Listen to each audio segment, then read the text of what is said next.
क्यों इंपॉर्टेंट है, तो वो सारा चीज आप लोग को बताए थे, है ना। एक एक वर्ड जो उसका था, सॉवरेन था, सेक्युलर था, सोशलिस्ट था, डेमोक्रेटिक था, रिपब्लिक था, सबों का मतलब हम लोग देखे थे, याद होगा आप लोगों को। और डेट ऑफ अडॉप्शन भी देखे थे, 26 नवंबर 1949 था, लेकिन वो लागू कब से हुआ था हमारा, 26 जनवरी 1950 से।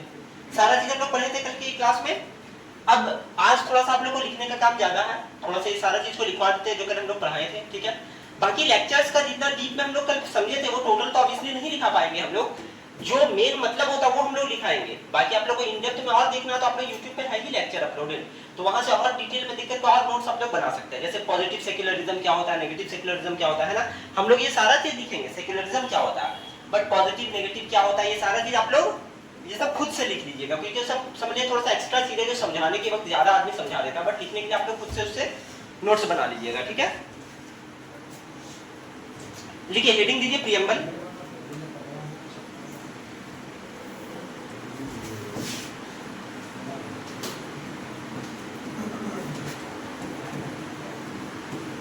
Preamble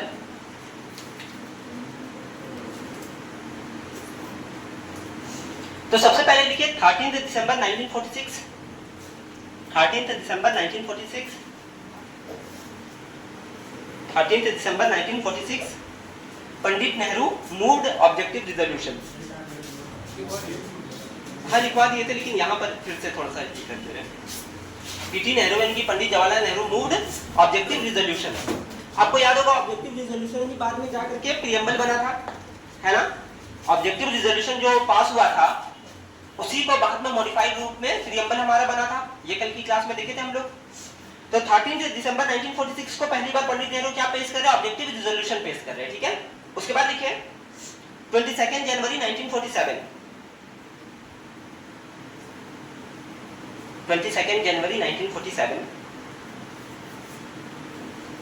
objective resolution was accepted by constituent assembly. 22 January 1947 objective resolution was accepted by the constituent assembly।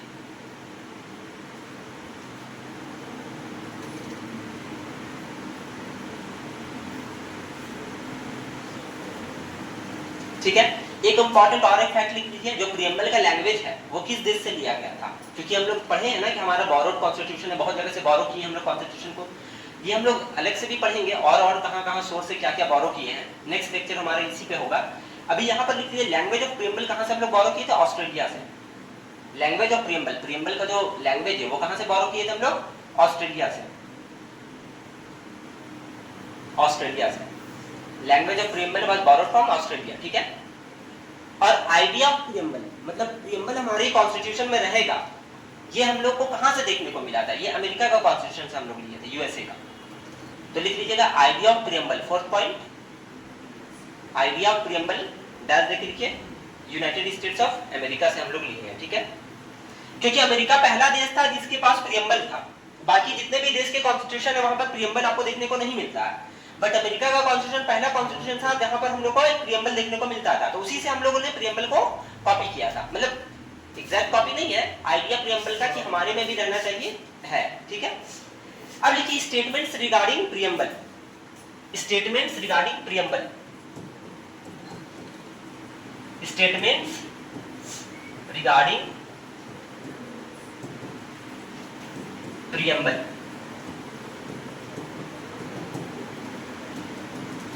Statements regarding preamble मतलब अलग अलग लोगों ने प्रियम्बल को अलग अलग वे में बताया है।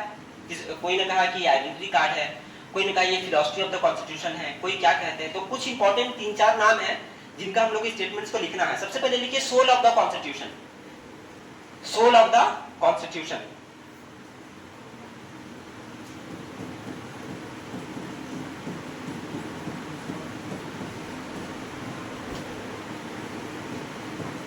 सोल ऑफ द कॉन्स्टिट्यूशन ये किसने कहा था, ठाकुर दास भार्गव ने, कि कॉन्स्टिट्यूशन का आत्मा है ये प्रियम्बल, ये किसने कहा था, ठाकुर दास भार्गव ने, ठाकुर दास भार्गव, ठीक है। आगे बढ़े, उसके बाद लिखिए preamble is the identity card of constitution, preamble is the identity card of constitution.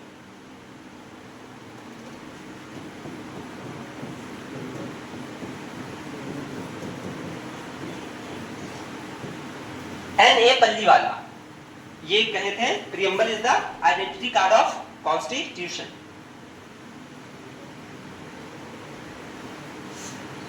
N.A. पल्लीवाला। उसके बाद लिखिए political horoscope. Political horoscope, horoscope होता है ना वो फ्यूचर देखने के लिए जो काम आता है। एक पॉलिटिकल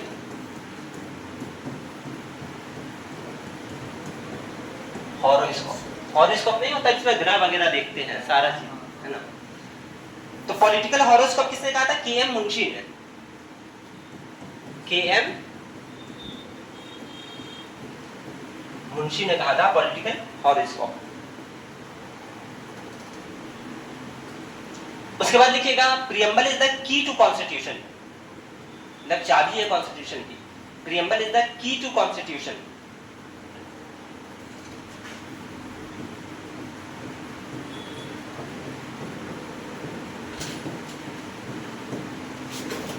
अर्नेस्ट बेकर ने इसको कहा था, constitution preamble is the key to constitution, Ernest Barker ने कहा था इस कथन को। ठीक है, तो ये चार इंपॉर्टेंट जो है वर्ड्स है, चार इंपॉर्टेंट सेंटेंसेस है जो एक्चुअली में प्रियम्बल के रिलेटेड पूछा जाता है। डायरेक्ट क्वेश्चन इसमें आ सकता है कि प्रियम्बल को पॉलिटिकल हॉरोस्कोप किसने कहा था, और मान के चलिए यही चार ऑप्शन आपको दिया रहेगा तो आपको पता होना चाहिए पॉलिटिकल हॉरोस्कोप किसने कहा था? के.एम. मुंशी ने कहा था। समझ में आ गया? तो कल हम लोगों ने प्रियम्बल को अच्छे से समझा था। अब उसके रिलेटेड जो इंपॉर्टेंट फैक्ट्स और डेटा है जिसको आप लोगों को थोड़ा सा मेमोराइज करना है, दोनों चीज साथ में लेकर के चलने का दरकार पड़ता है हम लोग के एग्जाम में, है ना। क्योंकि एग्जाम में दोनों चीज का मतलब समझिए रेलेवेंस 60-40 समझ लीजिए या 80-20 इस तरह का अलग अलग एग्जाम्स में। तो आपको रटना भी पड़ेगा कुछ कुछ डेटा को और समझने का चीज को समझना भी पड़ेगा। दोनों का कंपोजिशन से ही मतलब समझिए एक अच्छा तैयारी स्टार्ट होगा। ठीक है, आगे लिखिए cases related to preamble, cases related to preamble.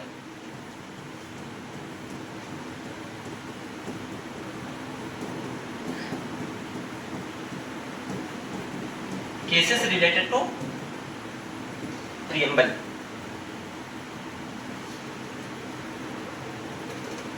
पहला केस है Berubari versus Union of India case. Berubari spelling लिख दे रहे हैं।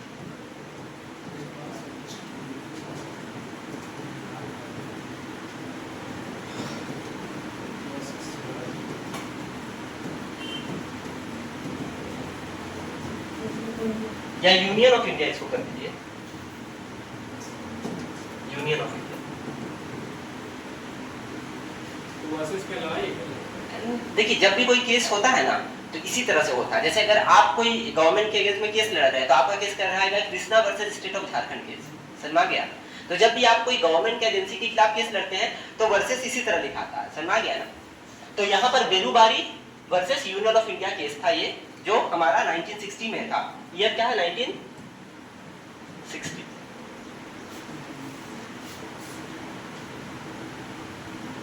ठीक है, अब देखिए इस केस में क्या हुआ था, सुप्रीम कोर्ट ने कहा था कि प्रियम्बल जो है ये कॉन्स्टिट्यूशन का पार्ट नहीं है, इसलिए इसको अमेंड नहीं किया जा सकता है। आपको पता होगा कि हमारा आर्टिकल 368 क्या कहता है? आर्टिकल 368 कहता है कि हर वो लॉ, हर वो एक्ट को क्या बोलते हैं आपका पार्लियामेंट अमेंड कर सकता है जो भी कॉन्स्टिट्यूशन में लिखा हुआ है। आर्टिकल 368 में अमेंडमेंट है कॉन्स्टिट्यूशन का। सही, ठीक है, पढ़ेंगे हम लोग ये चीज को, लेकिन बहुत आगे पढ़ेंगे। ठीक है ना, अभी काम आ जाता तो बताना ही पड़ता है। ठीक है, तो ये आर्टिकल 368 में लिखा हुआ है कि हम लोग कॉन्स्टिट्यूशन को किस तरह से अमेंड कर सकते हैं, मतलब कॉन्स्टिट्यूशन को किस तरह से बदल सकते हैं। अमेंड मींस क्या होता है? लिखा हुआ कॉन्स्टिट्यूशन में कुछ भी ऐड करना, कुछ भी सब्सट्रैक्ट करना, कुछ रिमूव करना, कुछ भी करना हो गया तो उसको अमेंडमेंट ऑफ द कॉन्स्टिट्यूशन कहा जाएगा। तो अगर आपको कॉन्स्टिट्यूशन में कुछ भी ऐड करना है, डिलीट करना है, रिमूव करना है तो आपको उसके लिए अमेंडमेंट करना होगा। समझ गया ना? नॉर्मली बस आप ऐसे इरेज नहीं कर सकते। समझ गया ना? उसको प्रोसीजर के थ्रू करना पड़ेगा। अब वो देखना पड़ेगा कितना सीवियर है, मतलब जो आप अमेंड करना चाह रहे हो वो बहुत हल्का नेचर का है या बहुत एक्सट्रीम नेचर का है, उस हिसाब से प्रोसेस है। जितना हार्ड नेचर होगा उतना हार्ड प्रोसेस रहेगा अमेंड करने का, जितना सिंपल चीज रहेगा उतना सिंपल प्रोसेस रहेगा अमेंड करने का। समझ गया? तो हमारा आर्टिकल 368 बोलता है पार्लियामेंट को ये पावर देता है कॉन्स्टिट्यूशन को अमेंड करने का, चेंजेस करने का, कॉन्स्टिट्यूशन में मॉडिफिकेशन करने का। तो Berubari versus Union of India case में सुप्रीम कोर्ट जो हमारा एपेक्स बॉडी है जुडिशरी, वो बोल रही है क्या कि चूंकि प्रियम्बल जो है वो कॉन्स्टिट्यूशन का पार्ट नहीं है तो इसको अमेंड भी नहीं किया जा सकता है, क्योंकि जो कॉन्स्टिट्यूशन का पार्ट है उसी को ना अमेंड करिएगा। प्रियम्बल कॉन्स्टिट्यूशन का पार्ट ही नहीं है तो इसको क्या अमेंड करिएगा? यानी कि प्रियम्बल को आप ना अमेंड कर सकते हैं ना कुछ कर सकते हैं, क्योंकि ये प्रीएम्बल जो है वो कॉन्स्टिट्यूशन का पार्ट नहीं है। ये किस केस में बोला गया है? Beruwari versus Union of India case.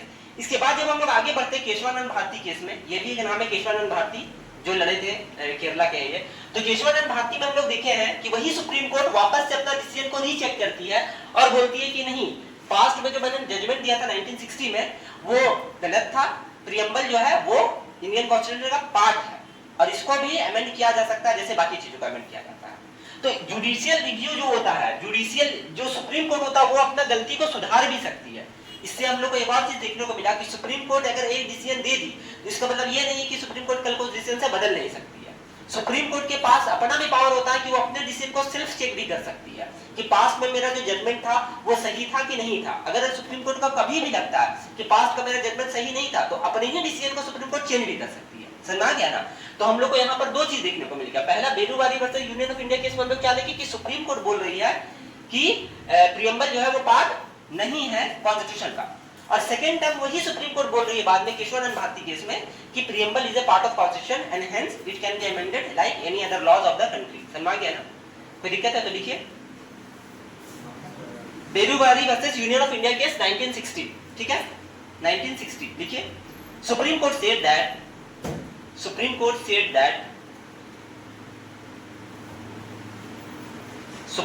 said that preamble is not a part of constitution.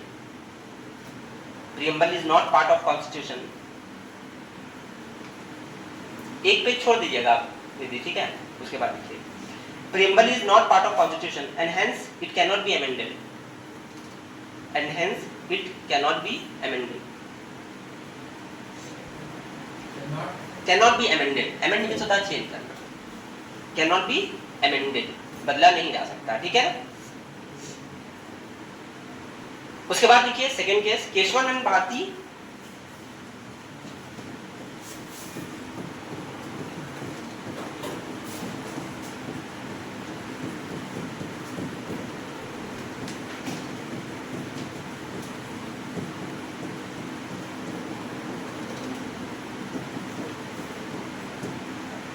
Keshavananda Bharati versus state of Kerala case 1973। Kesavananda Bharati versus state of Kerala case 1973।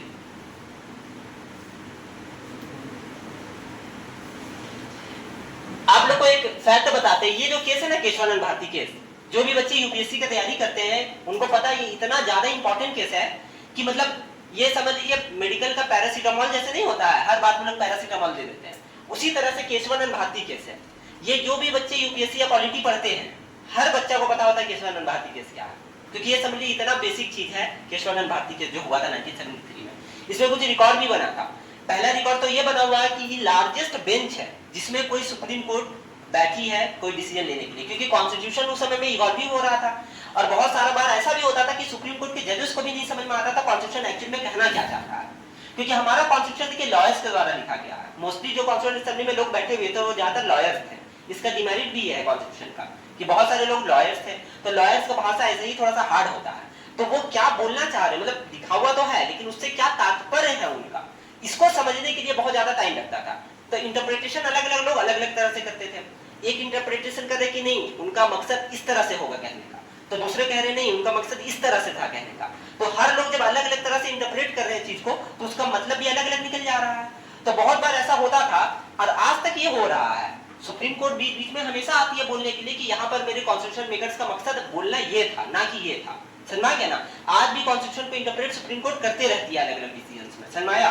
तो उस समय भी कर रही थी। तो केशवानंद भारती केस में बहुत लंबा बेंच बैठा था, ठीक है, जो डिसाइड की थी कि एक्चुअली में कॉन्स्टिट्यूशन क्या बोलना चाह रहा है कि प्रीएम्बल पार्ट है भी कि नहीं है। तो इन लोगों ने ऑब्जर्व किया, 13 लोगों की बेंच बैठी थी, उन्होंने ऑब्जर्व किया कि प्रीएम्बल जो है वो कॉन्स्टिट्यूशन का पार्ट है। बहुत सारे लोगों ने कहा, 7-6 का अंतर था, मतलब 7 लोगों ने कहा कि हाँ प्रीएम्बल कॉन्स्टिट्यूशन का पार्ट और 6 ने कहा प्रीएम्बल का पार्ट नहीं है। तो मेजोरिटी ने बोला कि हाँ था, इसीलिए इसको मानते कि प्रीएम्बल पार्ट था कॉन्स्टिट्यूशन का। तो इन्होंने क्यों बोला? इन्होंने बोला कि देखिए ऑब्जेक्टिव रिजोल्यूशन जो मतलब फॉरवर्ड किया गया था, है ना, उसी का रूप है प्रीएम्बल, है कि नहीं है? और ऑब्जेक्टिव रिजोल्यूशन बहुत इंपॉर्टेंट एस्पेक्ट इसलिए भी था क्योंकि ये हमें बताता था कि किस तरह से हमारा देश को आगे फ्यूचर में कॉन्स्टिट्यूशन मिलेगा। तो अगर प्रियम्बल को सबसे लास्ट में अडॉप्ट किया गया, ये बात सही है, वो इसलिए ताकि देखने के लिए कि जो मैंने कॉन्स्टिट्यूशन बनाया वो एक्चुअल इसी के साथ मेल खा भी रहा है कि नहीं खा रहा, इसीलिए प्रियम्बल को लास्ट में अडॉप्ट किया गया। इसका मतलब ये नहीं हुआ कि प्रियम्बल का वैल्यू कम है या प्रियम्बल लेस इंपॉर्टेंट है, प्रियम्बल भी उतना ही इंपॉर्टेंट है जितना बाकी सारा। बस इसको लास्ट में एक्सेप्ट करने का रीजन सिंपल सा था, ये देखने के लिए कि मेरा जो कॉन्स्टिट्यूशन फाइनली बन के रेडी हुआ वो इसके साथ मैच खा रहा है कि नहीं खा रहा है। तो मतलब समझ रहे हैं ना, डिबेट अच्छा खासा लंबा हुआ जिसमें फाइनली ये वर्डिक्ट आया कि नहीं, सुप्रीम कोर्ट का कहना था कि कॉन्स्टिट्यूशन का पार्ट प्रियम्बल रहेगा और इसको भी अमेंड किया जा सकता है जैसे बाकी सारा लॉज को हम लोग करते हैं। समझ में आया? तो इस केस में देखिए क्या हुआ, सुप्रीम कोर्ट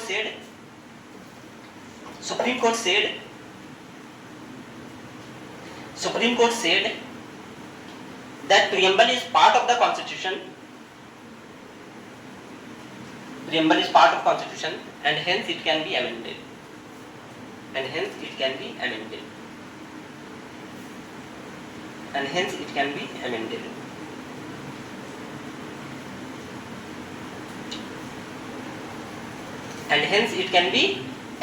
इसको बदला जा सकता है। इसी केशवानंद भारती केस में सुप्रीम कोर्ट ने एक बहुत बड़ा वर्डिक्ट दिया था जिसको हम लोग कहते हैं बेसिक स्ट्रक्चर। क्या कहते हैं? Basic structure. ये आप लोग हमेशा पॉलिटी में सुनिएगा, बेसिक स्ट्रक्चर। क्या है basic structure? Basic structure means हो गया, और ये कहीं पर भी डिफाइन नहीं, कॉन्स्टिट्यूशन में कहीं पर भी लिखा हुआ नहीं है बेसिक स्ट्रक्चर मतलब क्या होता है। ये हम लोगों ने कॉन्स्टिट्यूशन को पढ़ने के बाद डेवलप किया है खुद से, कुछ बेसिक स्ट्रक्चर नाम का चीज है कॉन्स्टिट्यूशन में। तो सुप्रीम कोर्ट ने वर्डिक्ट में कहा था कि देखिए बेसिक स्ट्रक्चर एक है हमारे कॉन्स्टिट्यूशन का, बेसिक स्ट्रक्चर की मूलभूत चीज जो इतना फंडामेंटल है जिसको हिलाया नहीं जा सकता। जैसे ये बिल्डिंग है, इसका बेसिक स्ट्रक्चर क्या है? ईंट। अगर ईंट को आप हिला देंगे तो ये बिल्डिंग गिर जाएगा। उसी तरह है यहाँ पे कॉन्स्टिट्यूशन का कुछ बेसिक स्ट्रक्चर जिसको अगर आप हटा देंगे तो पूरा कॉन्स्टिट्यूशन ही अपने आप में समाप्त हो जाएगा। समझ में आया? तो Supreme Court time to time बताते रहती है कि हमारे कॉन्स्टिट्यूशन में कौन सा हिस्सा बेसिक स्ट्रक्चर में आता है और कौन सा हिस्सा बेसिक स्ट्रक्चर में नहीं आता है। समझ में आया?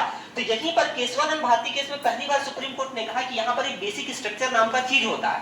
पार्लियामेंट हर चीज को अमेंड कर सकती है कॉन्स्टिट्यूशन का, बट उसको ये ध्यान में रखना होगा कि हमारा बेसिक स्ट्रक्चर जो है कॉन्स्टिट्यूशन का वो हार्म ना हो। तो सुप्रीम कोर्ट ने बाद में बताया क्या क्या बेसिक स्ट्रक्चर है, जैसे सेक्युलरिज्म एक बेसिक स्ट्रक्चर है, अखंडता और संप्रभुता जो भारत का है, इंटीग्रिटी और यूनिटी ये एक बेसिक स्ट्रक्चर है ना, इक्वालिटी वगैरह ये सब एक बेसिक स्ट्रक्चर है जिसके नींव पर हमारा पूरा कॉन्स्टिट्यूशन तैयार हुआ है।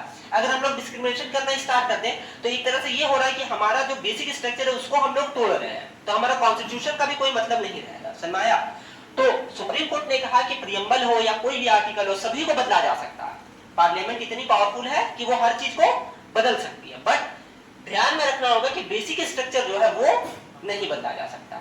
अब बेसिक स्ट्रक्चर क्या है इसमें डिबेट होते रहता है। पार्लियामेंट कुछ भी बदल देती है और बोलती है ये बेसिक स्ट्रक्चर नहीं है, हम तो बदल देंगे, लेकिन सुप्रीम कोर्ट बाद में आके बोलती है नहीं ये बेसिक स्ट्रक्चर में आता है। तो फाइनली सुप्रीम कोर्ट ही डिसाइड करेगी कि क्या चीज बेसिक स्ट्रक्चर में आता है और क्या चीज बेसिक स्ट्रक्चर में नहीं आता। समझ आ गया ना?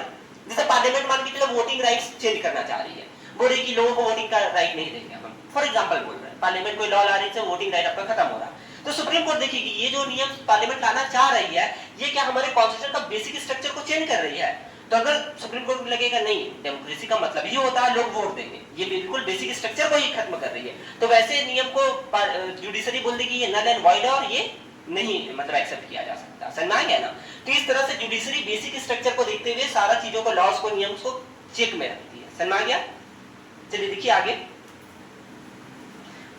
The preamble has been amended once. अभी तक एक बार preamble को बदला गया, मतलब amend किया गया है। The preamble has been amended once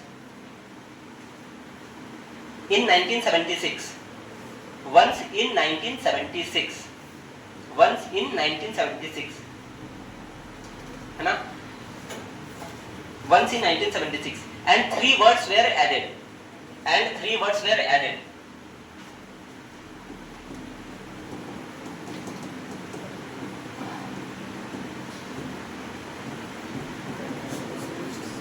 socialist, secular and integrity. SSI इस तरह से इसको याद रखिएगा, सोशलिस्ट, सेक्युलर एंड इंटीग्रिटी, ये 3 वर्ड को ऐड किया गया था प्रियम्बल में। Socialist, secular and integrity, socialist, secular and integrity, ये 3 वर्ड को ऐड किया गया था प्रियम्बल में। समझ आ गया? इंदिरा गांधी के दौरान में हुआ था, 1976 में हुआ था ये, ठीक है? उस समय में प्राइम मिनिस्टर कौन थी? इंदिरा गांधी थी। और ये संविधान का 42वां अमेंडमेंट था, 42nd अमेंडमेंट था, वो भी लिख लीजिए आगे। It was 42nd amendment of constitution, it was 42nd amendment of constitution, 42nd 42nd amendment of constitution, and it was also called mini constitution। 42nd amendment को मिनी कॉन्स्टिट्यूशन कहा जाता है क्योंकि उस समय में बहुत अमेंडमेंट हुआ था। इंदिरा गांधी का सरकार ने बहुत अमेंडमेंट किया था उस समय में, समझ गया, इमरजेंसी का काल आने वाला था, इसीलिए उस समय बहुत अमेंडमेंट हुआ था। तो 42nd अमेंडमेंट को हम लोग क्या कहते हैं, मिनी कॉन्स्टिट्यूशन कहते हैं। तो यहाँ पर 3 डेटा आप एक साथ लिखिए। पहला क्या लिखे कि फर्स्ट टर्म अमेंडमेंट हुआ था, ठीक है ना, मिनी कॉन्स्टिट्यूशन भी लिखा दिए, 42nd अमेंडमेंट था, 3 वर्ड्स को ऐड किया गया था, सोशलिस्ट, सेक्युलर और इंटीग्रिटी, है ना। तो प्रीएम्बल में अभी तक एक बार अमेंडमेंट हुआ है, कब हुआ है, 1976 में हुआ है। कौन सा अमेंडमेंट था, 42nd अमेंडमेंट था। क्या ऐड किया गया, सोशलिस्ट, सेक्युलर और इंटीग्रिटी, 3 वर्ड को ऐड किया गया, समझ आ गया। अच्छा, अब इसमें आपको सोचने वाली बात होगी कि ये सेक्युलर वर्ड को क्यों ऐड किया गया था। क्या हमारा कॉन्स्टिट्यूशन 1976 के पहले सेक्युलर नहीं था? हमारा constitution right from day one secular था, बट ये बात को इंदिरा गांधी की सरकार ने सामने से इसलिए रखा था क्योंकि उस समय देश में बहुत ज्यादा दंगा हो रहा था, समझ में आ गया ना, थोड़ा दंगा की स्थिति चल रहा था, तो इसीलिए लोगों को याद दिलाने के लिए कि हमारा देश सेक्युलर है, इसको सामने से रखा गया था, मतलब वो वर्ड को सामने रखा गया था। देखिए 2 चीज होता है, एक होता है एक्सप्लिसिट, एक होता है इम्प्लिसिट। एक्सप्लिसिट मींस होता है किसी बात को एकदम खुल के सामने से जाहिर करना, और इम्प्लिसिट मींस होता है सबको पता है ये बात। तो जैसे हमारा कॉन्स्टिट्यूशन सेक्युलर था, सबको पहले से पता था, बट ये एक्सप्लिसिट नहीं था उतना अच्छा से। तो वर्ड को जब हम एक्सप्लिसिट लिख दिए सेक्युलर, तो यानी कि बाहर से भी पता चल गया कि नहीं ये हमारा कॉन्स्टिट्यूशन सेक्युलर है। हम ऐसे कैसे कह सकते हैं कि हमारा कॉन्स्टिट्यूशन शुरू से सेक्युलर था। आप फंडामेंटल राइट्स देखिए, फंडामेंटल राइट में आपको फ्रीडम ऑफ रिलीजन दिया जाता है कि नहीं दिया जाता, जो कॉन्स्टिट्यूशन जब बना था उसी समय में दिया गया था। तो इससे क्या पता चल रहा था, इवन दो अगर इंदिरा गांधी जी की सरकार ये वर्ड को नहीं लिखती प्रीएम्बल में, तो भी हमारा कॉन्स्टिट्यूशन शुरू से सेक्युलर था, क्योंकि फंडामेंटल राइट तो बहुत पहले ही दे दिया गया था, और फंडामेंटल राइट में है फ्रीडम ऑफ रिलीजन, है कि नहीं। तो सेक्युलरिज्म तो वहां पर पहले से ही मौजूद था, बट वही चीज को ज्यादा एक्सप्लिसिटली हम लोग जाहिर कर दिए, मतलब और भी ज्यादा अच्छे से जाहिर कर दिए कि देखो हम लोग का देश सेक्युलर है। समझ आगे ना, आगे लिखिए। अब हम लोग आते हैं प्रीएम्बल का जो वर्ड्स है, ठीक है ना। तो प्रीएम्बल में सबसे पहले लिखिए कौन कौन वर्ड की मतलब इंपॉर्टेंट का है। देखिए देखिए, इन प्रीएम्बल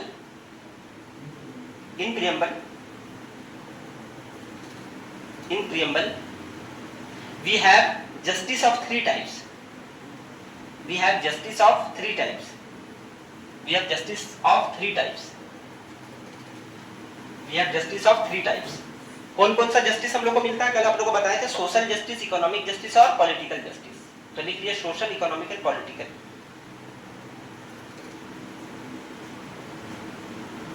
सोशल, इकोनॉमिक और पॉलिटिकल, ठीक है। सोशल, इकोनॉमिक और पॉलिटिकल, ये 3 जस्टिस हम लोगों को मिलता है। उसके बाद लिखिए लिबर्टीज ऑफ 5 टाइप्स। आजादी जो है वो 5 टाइप की है। Liberties of 5 types, liberty is of 5 types. क्या क्या लिबर्टी है? Liberty of thought, expression, belief, faith and worship. Thought, expression, belief, faith and worship, 5 तरह का आजादी आप लोग को दिया गया है। Liberty of thought, liberty of expression, liberty of belief, liberty of faith, liberty of worship. Faith, faith, FAITH, faith. कुछ छूट गया क्या? Thought, expression, belief, faith, worship, ठीक है, 5 दिया गया आप लोग को लिबर्टी। उसके बाद देखिए equality. Equality is of 2 types. Equality is of 2 types. क्या क्या वो 2 टाइप्स है? Dignity and opportunity. इक्वालिटी में dignity, dignity DIGNITY, dignity and opportunity.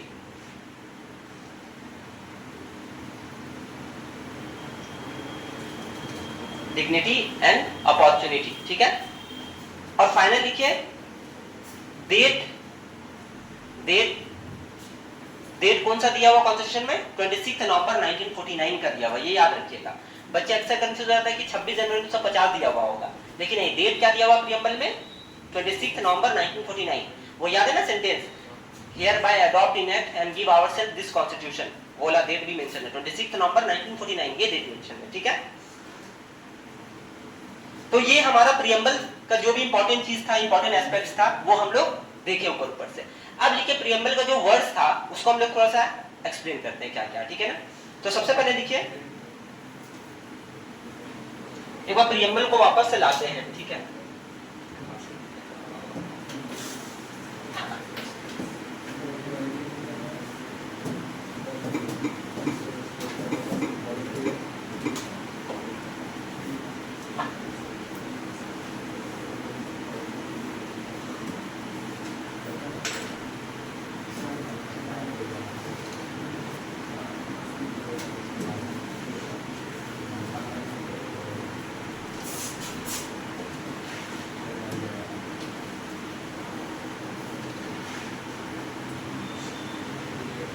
आप लोगों को प्रियम्बल याद है क्या?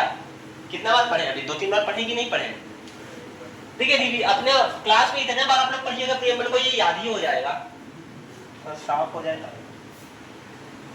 देखिए जो आप लोग अभी लिखा है, जस्टिस कितने टाइप का आप लोग लिखे? 3 टाइप का, सोशल, इकोनॉमिक, पॉलिटिकल। लिबर्टी कितने टाइप का लिखे? Thought, expression, belief, faith and worship, है ना। इक्वालिटी कितने टाइप का लिखे? स्टेटस एंड अपॉर्चुनिटी, 2 टाइप का, ठीक है। फ्रेटर्निटी भी एक है, भाईचारा का भी डिमांड करता है, जो हम लोग कल पढ़े ही थे, समझ में आ गया ना, ये भी है। तो देखिए यहाँ पर हम लोग वर्ड्स पे आते हैं। सबसे पहले लिखिए सॉवरेन का मतलब क्या होता है। सॉवरेन, सॉवरेन डैश देकर के लिखिएगा। सॉवरेन मींस, यहाँ पर ये word sovereign, SOVEREIN, sovereign, sovereign, SOVEREIN, sovereign. Sovereign means क्या होता है? कल जैसा कि आपको बताया था, याद ही होगा कि इंडिया में ना बाहरी कोई देश बता सकता है कि किस तरह से हम लोग को काम करना चाहिए। हम लोग इंटरनल मैटर्स और एक्सटर्नल मैटर दोनों के लिए अपने पे डिपेंडेंट है, ना कि किसी भी दूसरे देश पे डिपेंडेंट है। तो उसी का मतलब होता है सॉवरेन, ठीक है ना। तो लिखिए the word sovereign means that India is free to decide. The word sovereign means that India is free to decide its internal as well as external matters independently. Free to decide its internal as well as external matters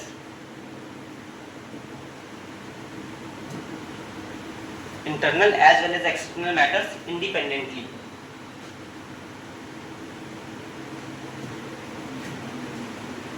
ठीक है। Second word क्या है? Socialist.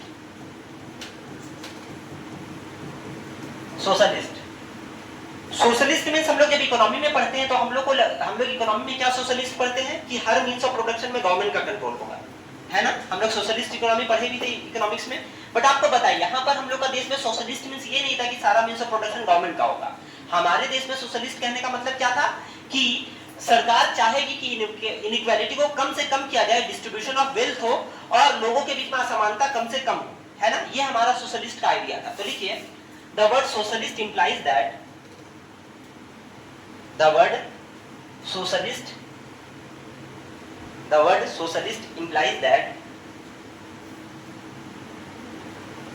socialist implies that India will strive towards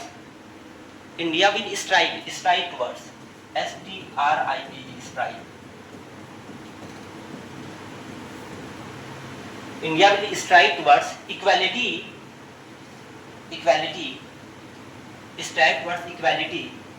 in distribution of wealth,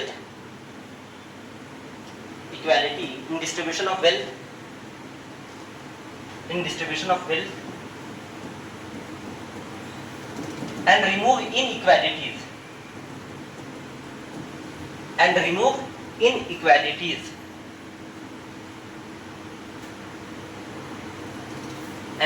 inequalities, है ना। अगला point लिखिए socialist के बाद सेक्युलर। स्ट्राइव मींस होता है कदम बढ़ाना, समझ में आ गया। स्ट्राइव मींस क्या होता है? कदम बढ़ाना, समझ में आ गया। मतलब इस हम लोग कदम बढ़ाएंगे टुवर्ड्स किसकी और कदम बढ़ाएंगे, जो अगला पॉइंट लिखा हुआ है। सेक्युलर में ये देखिए the word secular means that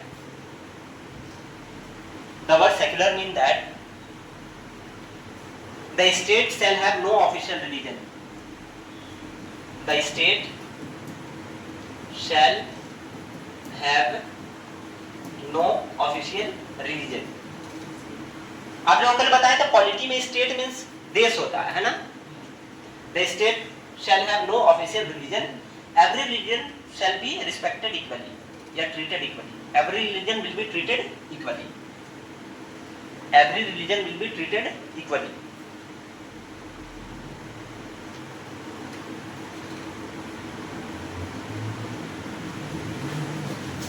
अगला लिखिए democratic.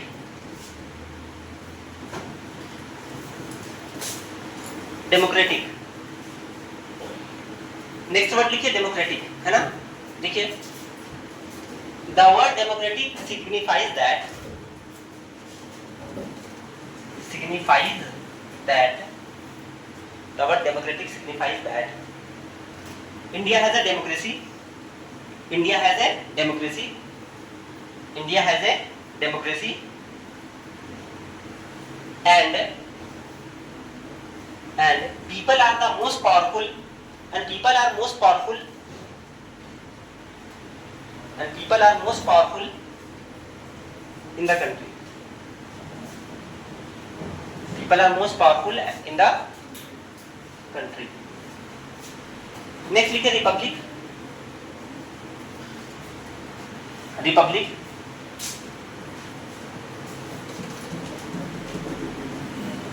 Republic most powerful in the country, ठीक है ना। अब मोस्ट पावरफुल कैसे, ऑब्वियसली वोटिंग राइट्स हमारे पास है ना। 5 साल में हम लोग किसी को भी चुन सकते हैं जिनका मन हो। अगला लिखिए रिपब्लिक, ठीक है। रिपब्लिक में लिखिए the word Republic means the head of the state, the head of the state,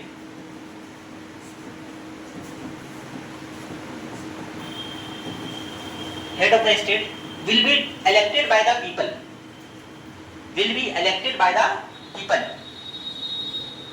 will be elected by the people, head of the state will be elected by the people। उसके बाद लिखिए in our case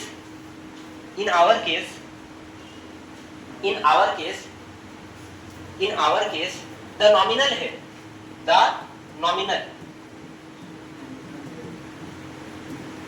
nominal head that is the president of India, the nominal head that is the president of India, the nominal head that is the president of India is elected by the people,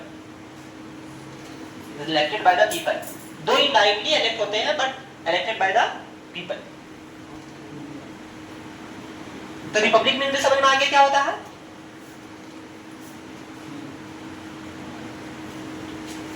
justice वगैरह तो बता ही दिए, justice means क्या होता है, न्याय देना होता है, ठीक है ना। और तो इंपॉर्टेंट वर्ड यहाँ पर है नहीं। इक्वालिटी जानते हैं, फ्रेटर्निटी एक वर्ड है जिसका मतलब भाईचारा होता है, अपने आप में बताता है कि भाईचारा क्या होता है ना। कॉमन यूनिटी लाना, थोड़ा सा स्पिरिट ऑफ ये लाना। लिबर्टी मींस फ्रीडम होता है, ये सेल्फ मतलब अपने आप में समझ में आ ही जाता है। और देखिए डेट जो यहाँ पर लिखा हुआ वही बता रहे आपको 26 डे ऑफ नवंबर 1949 है। और अच्छा जो 3 वर्ड कैसे साइड सोशलिस्ट, सेक्युलर और इंटीग्रिटी जो कि हमारा कॉन्स्टिट्यूशन बाद में ऐड किया गया। तो देखिए यहाँ पर ये सोशलिस्ट 1 नंबर, ये वर्ड पहले हमारा प्रीएम्बल में नहीं था। अगर पहले हम लोग पढ़ते 1976 से पहले पढ़ते 42nd अमेंडमेंट से पहले तो हमारा प्रीएम्बल सॉवरेन के बाद डायरेक्ट पढ़ा जाता डेमोक्रेटिक रिपब्लिक, है ना। तो ये देखिए पहला वर्ड सोशलिस्ट और दूसरा वर्ड सेक्युलर, ये दोनों सेकंड जो 42nd अमेंडमेंट हुआ उसमें ऐड किया गया। और एक वर्ड था इंटीग्रिटी जो कि सर कहीं पे होगा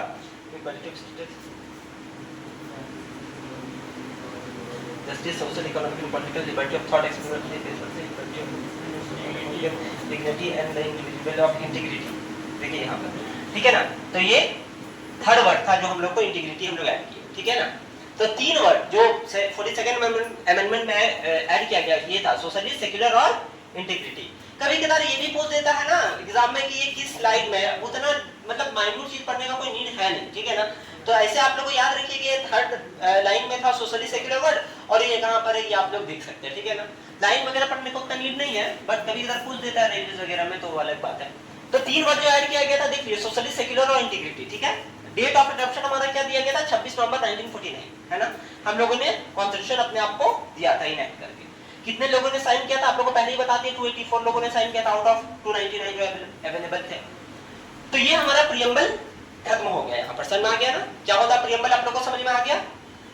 अच्छा आप पूछे भी कृष्ण प्रियम्बल क्या होता है ना, हम बताए थे आपको प्रियम्बल क्या होता है उस दिन के लेक्चर में, उसको भी अगर नोट डाउन करना चाहिएगा तो लिख लीजिएगा या बता दें हम, लिख लीजिए कहीं पर साइड में प्रियम्बल, हालांकि इसको हमको शुरुआत में ही लिखा चाहिए था, कोई बात नहीं लिखिए, मतलब उसको नोट में लिख लीजिएगा। प्रियम्बल के बारे में ऑलरेडी हम लोग बहुत चीज जानते हैं, सब जान गए हैं, लेकिन फिर भी लिख लीजिए नोट में। Preamble is the soul of the constitution, because preamble is the soul of the constitution, soul of the constitution, soul of the constitution, because मत लिखिए एज लिखिएगा। Preamble is the soul of the constitution as it explains,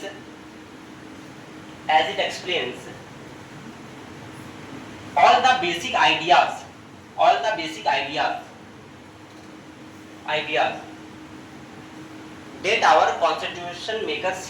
that our constitution makers basic ideas that our constitution makers dreamed of,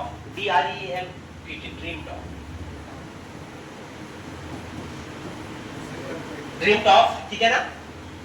देखिए the preamble also embodies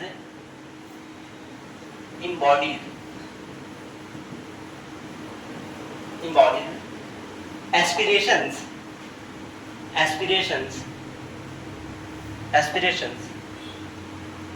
of our constitution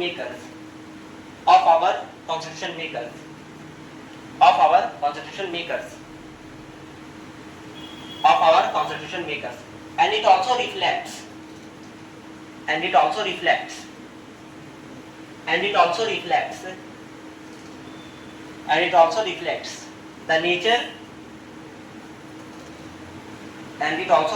the nature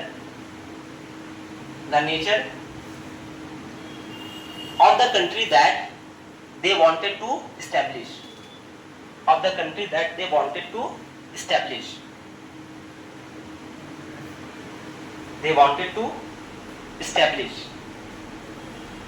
paragraph change करके लिखिएगा, wanted to establish. Preamble is the philosophy of the constitution. Preamble is the philosophy of the constitution. Preamble is the philosophy of the constitution. Preamble is the philosophy of the constitution, which reflects all the core ideas, which reflects all the core ideas,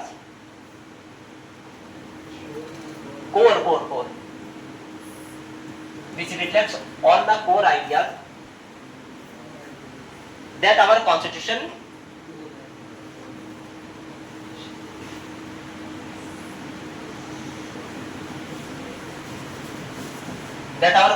establishes.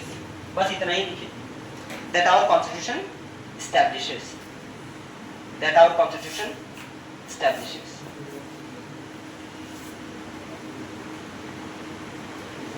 That our constitution establishes.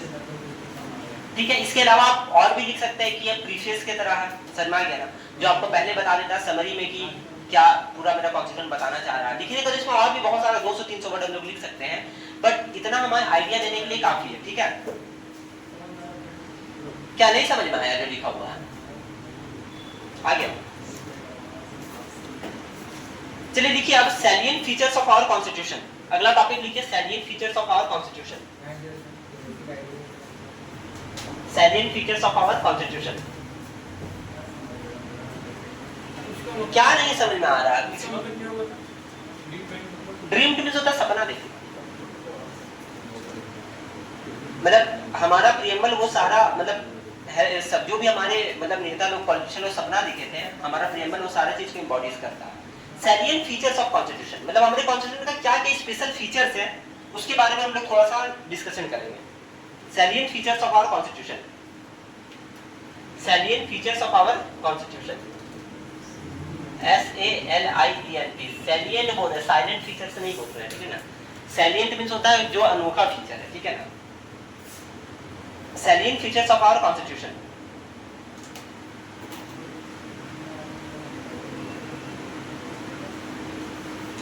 सबसे पहला तो क्या है, देखिए हमारा constitution जो है वो लॉन्गेस्ट रिटेन कॉन्स्टिट्यूशन है, लॉन्गेस्ट रिटेन कॉन्स्टिट्यूशन है।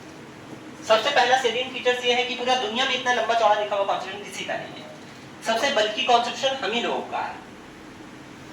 तो सबसे पहला फीचर हो गया जो कि सेल्फ एक्सप्लेनेटरी है कि हमारा लॉन्गेस्ट रिटेन कॉन्स्टिट्यूशन है, क्योंकि यहाँ पर सबसे ज्यादा मेंबर भी लगे हुए थे 389 मेंबर, जितना मेंबर आपको दूसरी जगह पे देखने को नहीं मिलेगा कॉन्स्टिट्यूशन असेंबली में।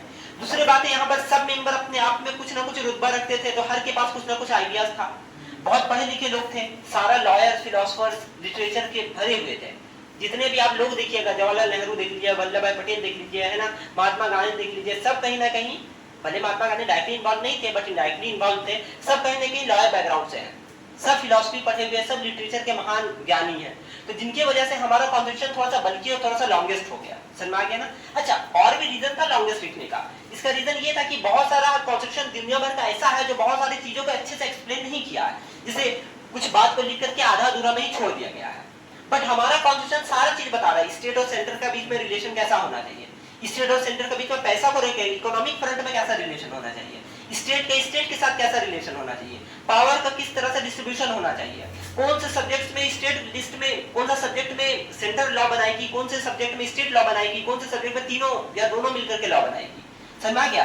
इमरजेंसी कब लाया जा सकता है, इमरजेंसी में क्या क्या एक्सेप्शंस होंगे, मतलब हर वो माइन्यूट से माइन्यूट डिटेल्स जो कि समझिए नहीं भी लिखते तो भी काम शायद चल जाता, बट उनको भी कॉन्स्टिट्यूशन असेंबली ने लिखा है ताकि बाद में कोई कंफ्यूजन ना हो। स्टिल कंफ्यूजन तो होता ही रहता है, समझ में आ गया ना। तो उन लोगों ने बहुत कोशिश किया था कि बाद में कंफ्यूजन नहीं हो, बट स्टिल कंफ्यूजन होता ही रहता है, क्योंकि बहुत सारा वर्ड अच्छे से आज भी डिफाइन नहीं है। जैसे आपको बताए ना, ये बेसिक स्ट्रक्चर क्या होता है नहीं पता है ना, अनटचेबिलिटी क्या होता है कॉन्स्टिट्यूशन ने डिफाइन नहीं किया है, सुप्रीम कोर्ट बाद में डिफाइन करते कि अनटचेबिलिटी क्या होता है ना। तो हम लोग बहुत सारी चीजों को कॉन्स्टिट्यूशन बोली है, बट क्या उसका मतलब है कॉन्स्टिट्यूशन वाले को कहने का पता ही नहीं है, समझ में गया। तो सुप्रीम कोर्ट बाद में बताती कि इसका मतलब ये था। तो लॉन्गेस्ट रिटन कॉन्स्टिट्यूशन में सबसे पहला हमारा सैलिएंट फीचर्स हो जाता है, ठीक है। उसके बाद लिखिए दूसरा फंडामेंटल राइट्स, फंडामेंटल, हाँ ये बेसिक है, तो ये फीचर्स भी है, सैलिएंट फीचर्स में फंडामेंटल राइट्स आता है। जितना फंडामेंटल राइट्स हम लोग को दिया गया है, ये काफी वास्ट फंडामेंटल राइट्स है, कलेक्शन है फंडामेंटल राइट्स। तो आप लोगों का अगला क्लास जो होगा ना, next to next fundamental rights होगा, ठीक है ना, जिसमें हम लोग पढ़ेंगे आर्टिकल 12 से लेकर के आर्टिकल 35 तक, दैट इज 12 to 35, जिसमें हम लोग एक एक फंडामेंटल राइट्स के बारे में अच्छे से पढ़ेंगे, ठीक है ना।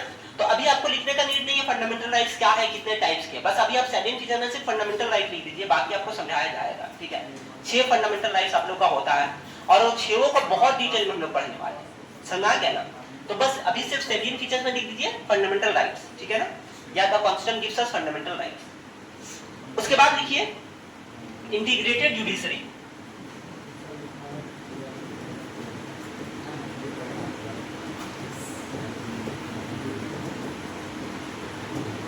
Integrated judiciary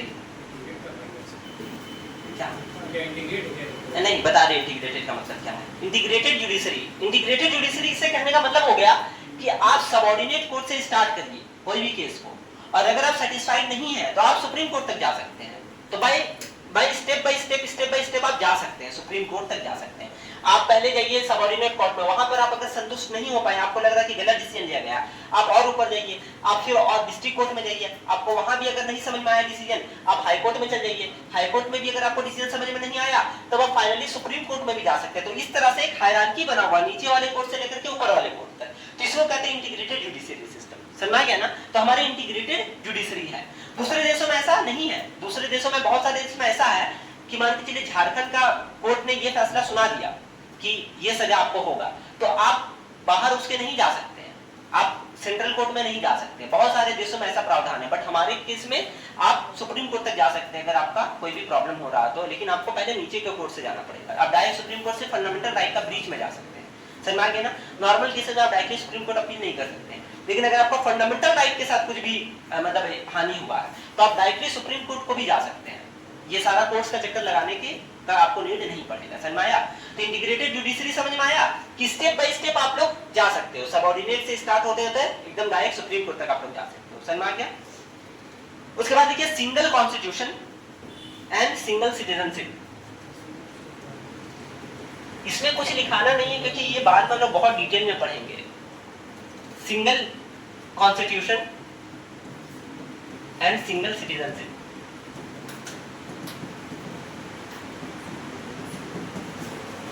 single constitution and single citizenship, ठीक है। कहने का क्या मतलब हो गया कि हम लोग को जो सिटीजनशिप मिला है वो एक ही नागरिकता आप ले सकते हैं, लेकिन अगर आप अमेरिका जाओ तो आप दो नागरिकता ले सकते हो। जैसे अगर आप कैलिफोर्निया के हो ना अमेरिका में, तो आप कैलिफोर्निया के भी सिटीजन हो गए, आप वहां पे बना लो अपना सिटीजनशिप, और एक अमेरिका का भी सिटीजनशिप बना लो, तो वहां पे आप दो सिटीजनशिप ले सकते हो, एक स्टेट का सिटीजनशिप अपना और एक देश का सिटीजनशिप ले सकते हैं। अगर आप लॉस एंजेलिस में है तो लॉस एंजेलिस के एक सिटीजनशिप ले लीजिए और एक अमेरिका का सिटीजनशिप ले लीजिए, समझ में आया। लेकिन इंडिया में ऐसा होता है कि आप झारखंड का सिटीजनशिप ले लीजिए और एक इंडिया का भी सिटीजनशिप ले लीजिए, नहीं ना। तो फिर ऐसा नहीं है हमारे देश में। हमारे देश में सिर्फ एक सिटीजनशिप है, आप सिर्फ भारतीय हैं, समझ गए ना। ये झारखंडी, बिहारी, बंगाली बाद में, पहले आप भारतीय हैं, समझ गए ना।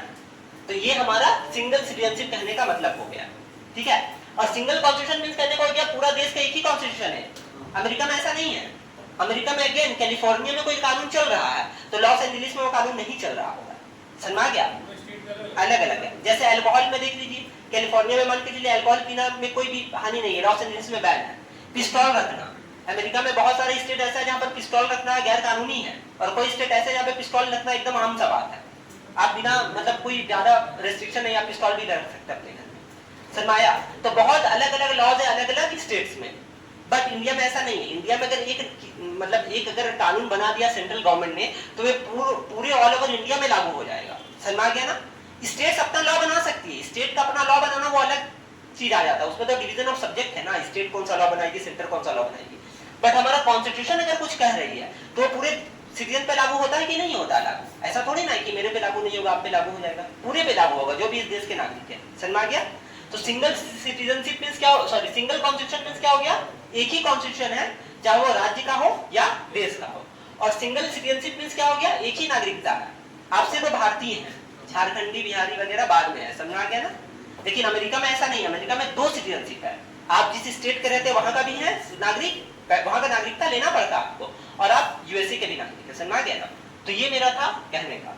अच्छा ये बताइए क्यों इंडिया में सिंगल सिटीजनशिप रखा गया है, उसका क्या रीजन था, क्या आइडिया होगा। हम लोग अमेरिका से बहुत सारे चीज को कॉपी किए, प्रीएम्बल कॉपी किए, फंडामेंटल राइट कॉपी किए हैं, तो ये सिंगल सिटीजनशिप क्यों लिए, डबल सिटीजनशिप क्यों नहीं रखे। ठीक है डाइवर्सिटी ज्यादा है, ये एक रीजन था। इसके आगे का लाइन बताना बहुत इंपॉर्टेंट, डाइवर्सिटी है तो क्या हो गया, सबका अलग-अलग नियम कानून बना देगा। नहीं नियम कानून यहाँ पे नहीं बन रहा था, सिटीजनशिप बन रहा था, मतलब नागरिकता। देखिए ठीक है आप बोले कि डाइवर्सिटी है, क्योंकि हमारा देश सबसे ज्यादा डाइवर्स है तो डाइवर्सिटी को यूनिटी के साथ रखना होगा। तो डाइवर्सिटी यूनिटी के साथ तब आ सकता है जब एकता का फीलिंग आए। तो चूंकि अगर एक ही सिटीजनशिप रहेगा तो उनको भी एकता का फीलिंग आएगा कि हम भी भारतीय हैं, और इनको भी फीलिंग आएगा हम भी भारतीय हैं। तो क्या होगा, एक ब्रदरहुड जो फ्रेटर्निटी को हम लोग एस्टैब्लिश करना चाह रहे हैं ज्यादा अच्छे से अचीव हो सकता है। अगर एक नागरिक अपने आपको दूसरा समझे दूसरे नागरिक के बनिस्पन में, तो ये भाईचारा कभी भी एस्टैब्लिश नहीं हो सकता, समझाया। तो इतना ज्यादा डाइवर्सिटी है, इसीलिए हम लोग सिंगल सिटीजनशिप रखे हैं। ये डाइवर्सिटी को कुछ अगर होल्ड करेगा तो हम लोग में कॉमन क्या हो जाएगा कि भाई तुम भी भारतीय और हम भी भारतीय हैं, तो ये चीज हम लोग दोनों में कॉमन है। तो कहीं ना कहीं ये ब्रदरहुड को ये करेगा, प्रमोट करेगा, समझ गया ना। इसीलिए हम लोगों ने सिंगल सिटीजनशिप रखा था, ठीक है। आगे लिखिए, mix of rigidity and flexibility. Mix of rigidity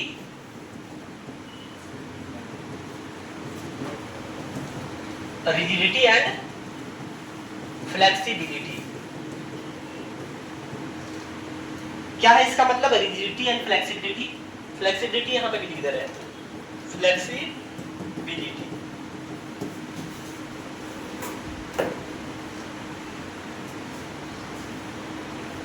देखिए आर्टिकल 368 आप लोग को बताएं हम थोड़ी देर पहले, आर्टिकल 368 क्या कहता है कि हम लोग कॉन्स्टिट्यूशन के बहुत सारे प्रोविजन को बदल सकता है पार्लियामेंट। तो पार्लियामेंट जब बदलेगी तो क्या कुछ भी बदल सकती है, कुछ भी बदल, मतलब ऐसे तो देखा जाए पार्लियामेंट का बहुत पावर है, बदलने का बदल सकते हैं, लेकिन बेसिक स्ट्रक्चर को हार्म नहीं होना चाहिए, ये चीज आप लोगों को बता दी। और रूल्स अलग अलग है, जैसे आर्टिकल 368 तीन तरह से कॉन्स्टिट्यूशन को बदलने का बात करता है, एक सिंपल मेजोरिटी से बात करता है। अगेन ये हम लोग अभी देखिए क्या होता है ना, टॉपिक पढ़ाते पढ़ाते कुछ चीजों को समझाना जरूरी हो जाता है, लेकिन इसका मतलब ये नहीं समझिएगा कि इतना ही हम समझाएंगे।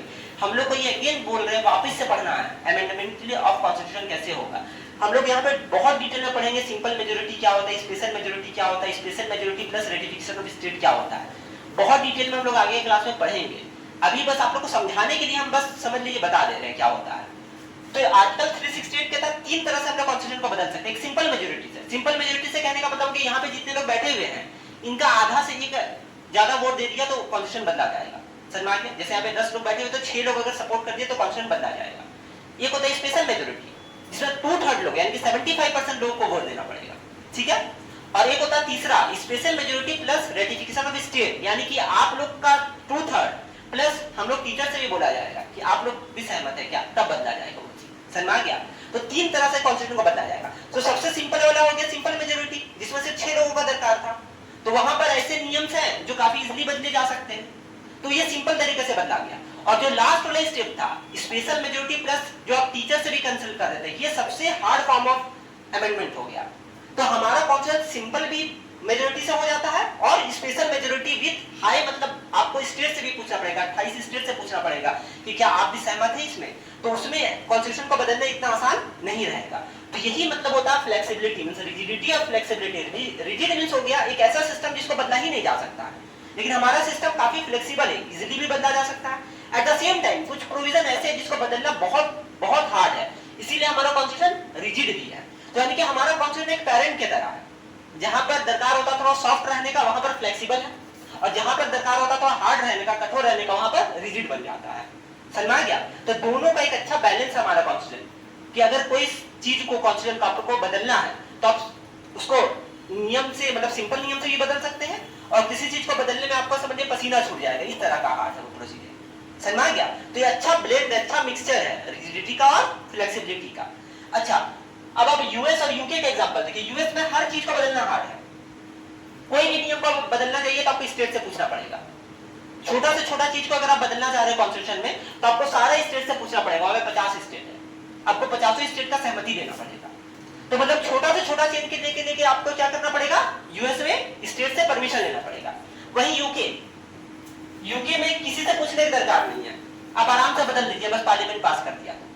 तो यहाँ पर सिंपली सब चीज चेंज हो जा रहा है, और यहाँ पर हर चीज के लिए इतना हार्ड प्रोसेस है। हम लोग दोनों को ले लिए कि सिंपल वाला भी थोड़ा सा ले लेते हैं और इनका भी थोड़ा सा ले लेते हैं, थोड़ा गुण यूके से ले लिए, थोड़ा गुण यूएस से ले लिए, और हमारे कॉन्सेप्ट को फ्लेक्सिबल भी बना दिए और रिजिड भी बना दिए कि कुछ कुछ चीज तो इजीली मतलब ये हो जाएगा और कुछ कुछ चीज हार्ड होगा। समझ में आ गया? अभी भी कोई डाउट है? सिंपल और हार्ड से अगर आप लोग को डाउट हो तो समझिए ऐसा, मान के चलिए ये डिस्क को बदलना है, तो ये काफी सिंपल चीज है कि नहीं? तो आप लोग का सिंपल मेजोरिटी ले लिए, 6/10 में हो गया काम। अब मान लीजिए special majority ratification of state हो गया, आपको टीचर ही को बदलना, हम ही को बदलना फॉर एग्जांपल, तो ये थोड़ा सा हार्ड प्रोसीजर है। तो इसके लिए आप लोग का बहुत टूट खट का सहमति लगेगा, प्लस मंजू सर का भी सहमति लगेगा, तब जाकर के कोई टीचर बदला जाएगा, है कि नहीं?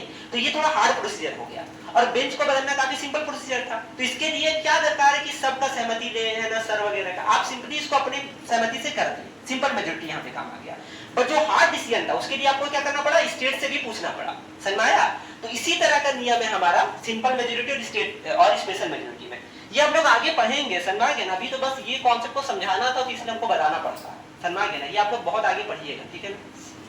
उसके बाद लिखिए फंडामेंटल ड्यूटीज। फंडामेंटल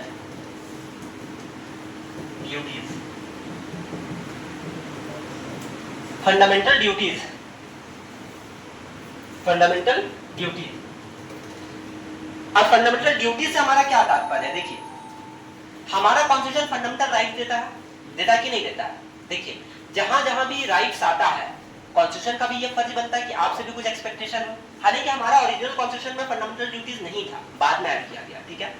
तो जब आपको अधिकार दिया जा रहा है तो आपसे भी कुछ एक्सपेक्टेशन नहीं रखा जाएगा कि आप भी कुछ करिए देश के लिए। तो फंडामेंटल ड्यूटीज हम लोग को ये याद दिलाता है कि आप इस देश के नागरिक हैं, आपको कुछ सुविधाएं दी गई हैं, आपको कुछ अधिकार दिया गया है, but at the same time आपसे भी कुछ देश अपेक्षा रखता है। जैसे फंडामेंटल ड्यूटीज 11 टाइप की हम लोग पढ़ेंगे अगेन बाद में, ठीक है? अभी बस बता दे रहे हैं। फंडामेंटल ड्यूटीज में आप लोग पढ़िएगा कि हम लोग देखेंगे कि आपसे देश क्या क्या चीज का डिमांड करता है। क्या डिमांड करता है कि आप देश के जो संविधान है उसका इज्जत करिएगा, जहां भी नेशनल एंथम होगा तो आप खड़े होकर के थोड़ा रिस्पेक्ट शो करिएगा, पब्लिक प्रॉपर्टी को आप हार्म नहीं करिएगा, वुमेन को आप अच्छे से ट्रीट करिएगा, जो भी नेचुरल रिसोर्सेज हैं उनको आप प्रोटेक्ट करिएगा, ब्रदरहुड को आप प्रोटेक्ट करिएगा, है ना। गवर्नमेंट का जो भी सामान है जैसे बिजली हो गया, स्ट्रीट लैंप हो गया, ट्रांसफार्मर हो गया, सबको डैमेज नहीं करिएगा। बच्चे में नहीं होता था बल्ब जलने पत्थर से फोड़ देते थे, ये सब काम नहीं करना क्योंकि हम लोग देश के नागरिक हैं, है ना। तो ये कॉन्स्टिट्यूशन हम लोग से भी अपेक्षा रखता है कि हम लोग एक अच्छे नागरिक बने। तो कॉन्स्टिट्यूशन हम लोग को एक साइड फंडामेंटल राइट दे रही है, दूसरे साइड कुछ डिमांड भी कर रही है कि आपसे ये उम्मीद है प्लीज इसको बरकरार रखिएगा। समझ आ गया ना। तो फंडामेंटल ड्यूटीज हम लोग को याद दिलाती रहती है कि एक साइड आप अपने राइट्स को एंजॉय करिए, बट दूसरे साइड आपका भी कुछ जिम्मेदारी होता है नागरिक जिसको भी आपको पूरा करना है। समझ आ गया। तो फंडामेंटल ड्यूटीज भी हम लोग आगे पढ़ेंगे। आप लोग बोलिएगा सर सब आगे पढ़ेंगे, अरे कॉन्सेप्ट को समझाने के लिए यहाँ पे जरूरी हो जाता है। समझ आ गया ना। तो इसीलिए आप लोग को थोड़ा थोड़ा आइडिया दे देते हैं, बाकी डिटेल में आगे पढ़ेंगे। टॉपिक ही है फंडामेंटल ड्यूटीज। उसके बाद देखिए यूनिवर्सल एडल्ट सफरेज। क्या क्या बोल रहे हैं? फंडामेंटल राइट्स भी है, फंडामेंटल ड्यूटीज भी है, दोनों है। एक फंडामेंटल राइट्स है जो पहले बता दिया आपको 6 होता है, और एक फंडामेंटल ड्यूटीज है जो एज ए नागरिक आपसे भी उम्मीद किया जाता है। समझ आ गया ना कि आप इस तरह से काम करिएगा।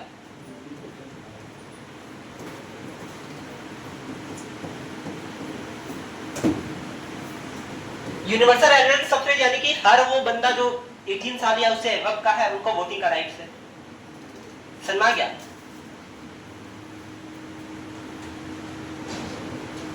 यूनिवर्सल एडल्ट सफरेज समझ आ गया। हर वो आदमी जो 18 साल या उससे प्लस का उनको वोटिंग का राइट है।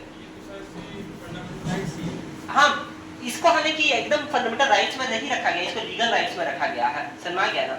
फंडामेंटल राइट्स में अलग अलग चीजें हैं, हम आपको बताएंगे। इसको लीगल राइट्स में रखा गया कि वोटिंग का राइट लीगल राइट होगा, सब होगा। हालांकि इसमें भी कुछ एक्सेप्शंस है, हम लोग बढ़ेंगे बाद में। हमारा कॉन्स्टिट्यूशन में ना बड़ा ड्रॉबैक भी कुछ है। एक साइड से तो वो सारा चीजों को देती है, बट दूसरे साइड से सारा चीजों को ले भी देती है। ये चीज हम लोग जब डिटेल में एनालिसिस करेंगे हमारे फंडामेंटल राइट का, तब आपको पता चलेगा। एक साइड हम लोग सारा फ्रीडम दे रहे हैं और दूसरी साइड से सारा फ्रीडम को वापस ले भी रहे हैं। जैसे एक साइड फंडामेंटल राइट देते हैं, दूसरी साइड बोल देते हैं इमरजेंसी अगर लागू होगा तो सारा फंडामेंटल राइट खत्म हो जाएगा। समझ आया। तो एक साइड आप दे रहे हैं, दूसरी साइड आप सबको खत्म कर दे रहे हैं। तो ये ड्रॉबैक भी है कॉन्स्टिट्यूशन का हमारा। तो यूनिवर्सल एडल्ट सफरेज में जो भी 18 साल के हैं वो वोटिंग करने के लिए एलिजिबल है। इसमें कुछ कुछ एक्सेप्शंस है, जैसे अगर वो आप अनसाउंड माइंड के मतलब पागल हैं, आपको नहीं पता कैसे रिप्रेजेंटेटिव आएगा तो आप वोट नहीं कर सकते। अगर आपका दिमागी संतुलन अच्छा नहीं है, अगर आपके ऊपर में कुछ क्रिमिनल केसेस चल रहे हैं तो आप वोटिंग नहीं कर सकते। समझ आ गया ना। लेकिन ये सब रूल उतना फॉलो नहीं होता है, लेकिन ये सब लिखा हुआ तो है। समझ आ गया। तो यूनिवर्सल एडल्ट सफरेज। अगला पॉइंट लिखिए separation of power. Separation of power.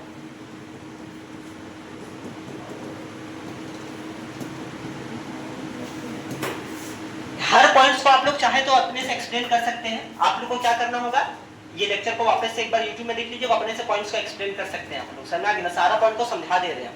Her points में डेप्थ दे करके आप लोग अपने से भी समझ सकते हैं वहां पर क्या हम बता रहे हैं separation of power.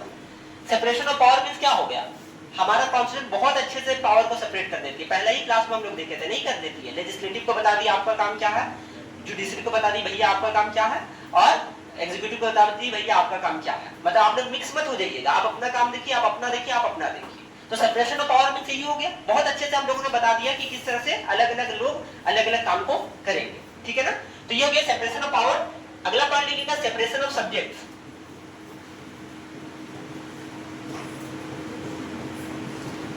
Separation of subjects, SUBJECTS।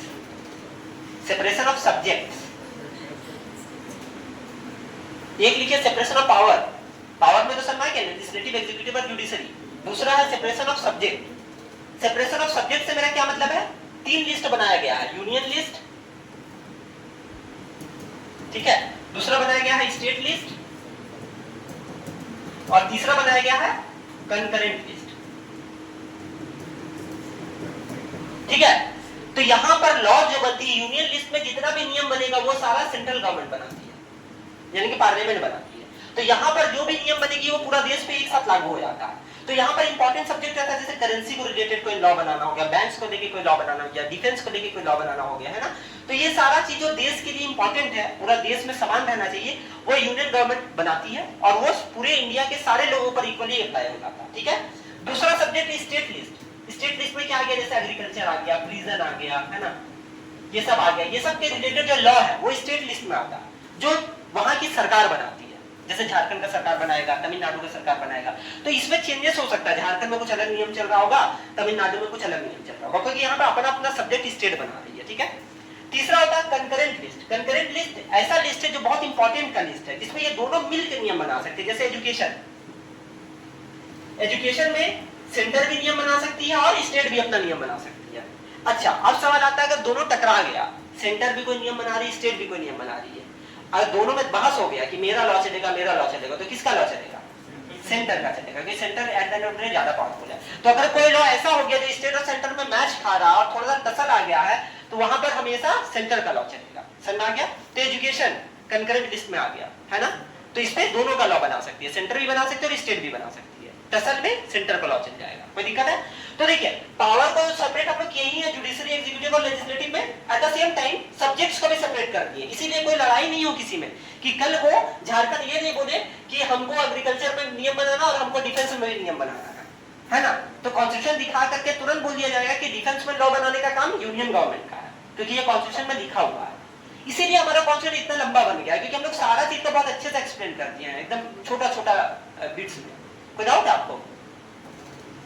यहाँ तो कोई डाउट है किसी को? अगर ऐसा हुआ कि सेंट्रल लॉ बनाती है और स्टेट लॉ बनाती है, स्टेट का लॉ बेटर होता है सेंट्रल? नहीं, बेटर से मतलब नहीं है, सेंटर ही चलेगा।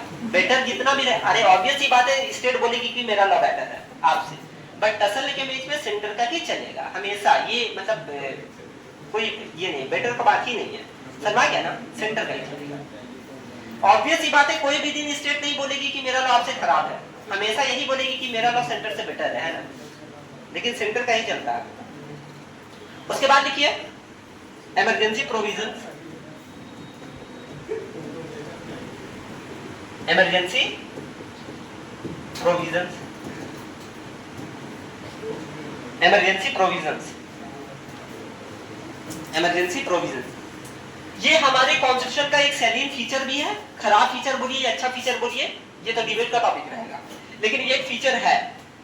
ये जितना डिवीजन ऑफ पावर देखे, जितना फंडामेंटल राइट देखे, एक बार इमरजेंसी लग जाता है तो सारा समाप्त हो जाता है। अगेन कुछ एक्सेप्शन है, कुछ आर्टिकल समाप्त नहीं होते हैं, वो हम लोग बाद में पढ़ लेंगे एज यूजुअल, ठीक है, बताएंगे आपको उस समय में। तो इमरजेंसी प्रोविजन से जब लागू हो जाता है तो देश में फंडामेंटल राइट नाम का भी कोई चीज होता है, भूल जाइए। समझ में, आपका सारा फंडामेंटल राइट खत्म हो जाता है उस समय में।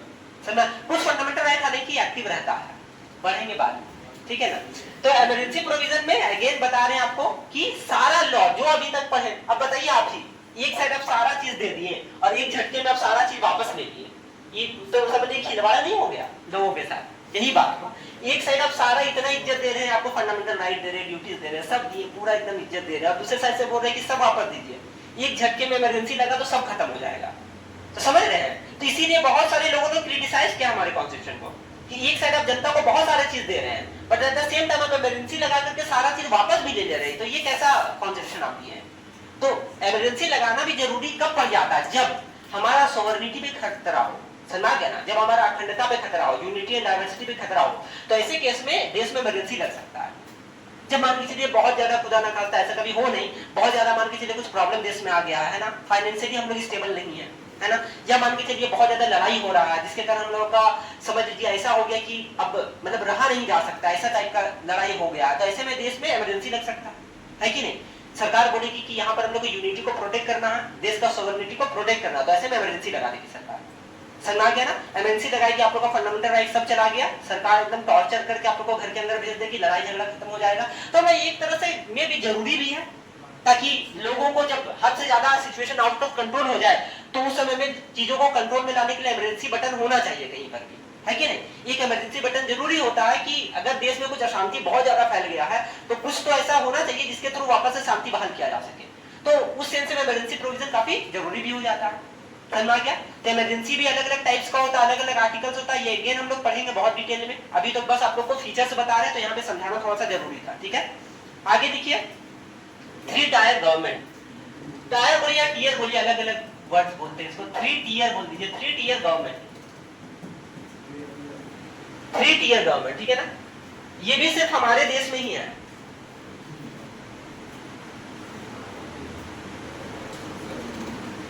3 टीयर गवर्नमेंट, ये आप लोग पढ़े होंगे एनसीईआरटी में, ग्राम पंचायत वगैरह पढ़े हैं ना, म्युनिसिपैलिटीज वगैरह पढ़े हैं।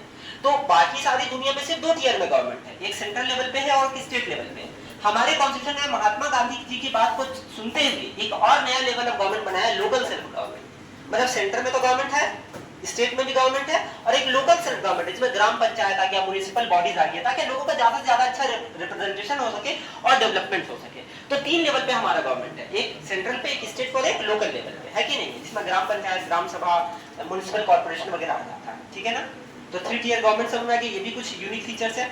इसके अलावा और लिख लीजिए 1-2 पॉइंट, इंडिपेंडेंट बॉडीज लिख लीजिए, फाइनल पॉइंट लिख लीजिए, इंडिपेंडेंट बॉडीज,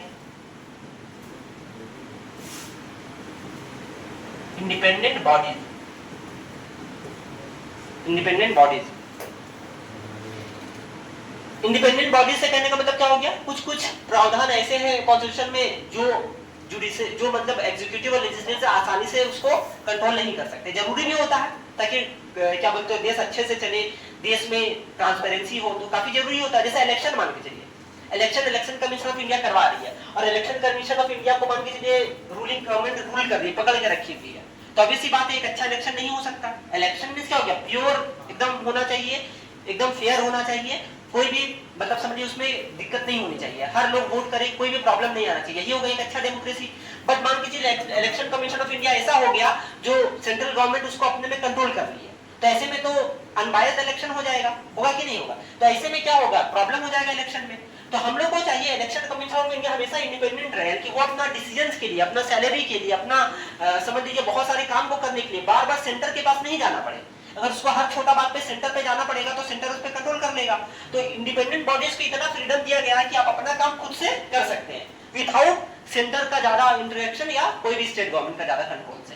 तो उसमें क्या आ गया, इलेक्शन कमीशन ऑफ इंडिया आ गया, कैग आ गया, controller and auditor general of India, CAG CAG, और ईसीआई हो गया, ये दो कुछ इंपॉर्टेंट बॉडीज। इसके अलावा यूपीएससी हो गया, यूपीएससी भी आपका इंडिपेंडेंट बॉडी है जो कैंडिडेट को सेलेक्ट करती है आईएएस एग्जाम्स वगैरह के लिए, है ना। तो यूपीएससी भी इंडिपेंडेंट बॉडीज, अपना डिसीजन वो खुद ले सकती है।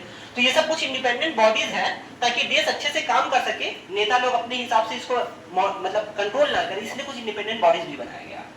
तो ये भी हमारे कॉन्स्टिट्यूशन का कुछ यूनिक फीचर्स है, ठीक है। Controller and auditor general of India, पढ़ेंगे बाद में पढ़ेंगे, ठीक है, टेंशन मत ले, सब पढ़ेंगे।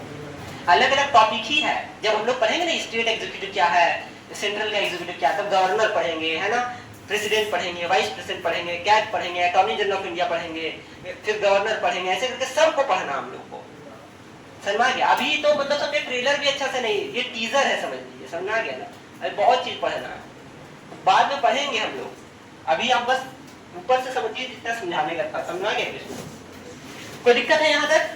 तो ये सब हमारा कुछ सैलिएंट फीचर्स है कॉन्स्टिट्यूशन का, कि क्या क्या सैलिएंट फीचर था, सेपरेशन ऑफ पावर है, सेपरेशन ऑफ सब्जेक्ट्स है, जो क्या बोलते हो कुछ इंडिपेंडेंट बॉडीज है, लॉन्गेस्ट रिटन कॉन्स्टिट्यूशन है कि नहीं, बोरोड फ्रॉम डिफरेंट सोर्सेस है, अलग अलग तरह का अलग अलग चीज है।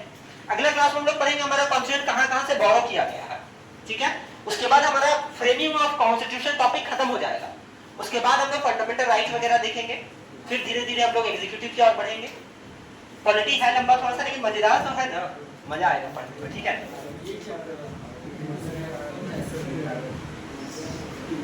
क्या मजा नहीं आ रहा है पॉलिटी पढ़ने में?